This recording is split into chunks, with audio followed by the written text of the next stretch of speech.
சாத்தனூர் மற்றும் வீடூர் அணை உபரிநீர் திறக்கப்படுவதால் புதுச்சேரி சங்கராபரணி மற்றும் தென்பெண்ணை ஆற்றங்கரையோரம் வசிக்கும் பொதுமக்களுக்கு ஒலிபெருக்கி மூலம் வெள்ள அபாய எச்சரிக்கை விடுக்கப்பட்டு வருகிறது. திருவண்ணாமலை மாவட்டம் தண்டாரப்பட்டு அடுத்த சாத்தனூர் அணைக்கு வினாடிக்கு 8000 கன அடி தண்ணீர் வந்து கொண்டிருப்பதால் அணையின் பாதுகாப்பு கருதி 13000 கன அடி தண்ணீர் வெளியேற்றப்படுவதால் தென்பெண்ணை ஆற்றில் கரையோரம் உள்ள மக்களுக்கு வெள்ள அபாய எச்சரிக்கை விடுக்கப்பட்டுள்ளது.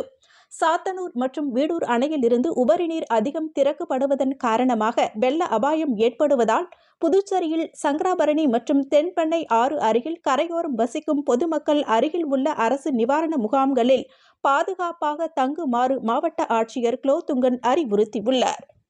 இந்நிலையில் ஆற்றங்கரையோரம் வசிக்கும் மக்களை முன்னெச்சரிக்கையாக இருக்க வலியுறுத்தி அரியங்குப்பம் கொம்யூன் பஞ்சாயத்து சார்பில் ஊழியர்கள் ஒலிபெருக்கி மூலமாக வீதி வீதியாக சென்று எச்சரிக்கை விடுத்து வருகின்றனர். அதன்படி பொதுமக்கள் பாதுகாப்பாக இருக்க வேண்டும். தாழ்வான பகுதிகளில் வசிக்கும் மக்கள் அரசு சார்பில் ஏற்பாடு செய்யப்பட்டுள்ள தங்கும் முகாம்களில் பள்ளிக்கூடங்களிலும் தங்குமாறு கேட்டுக் கொள்ளப்படுகின்றனர். மேலும் தங்களது உடைமைகளை பாதுகாப்பாக எடுத்து வைத்துக் கொள்ளுமாறும் ஒலிபெருக்கி மூலம் அறிவுறுத்தியுள்ளனர்.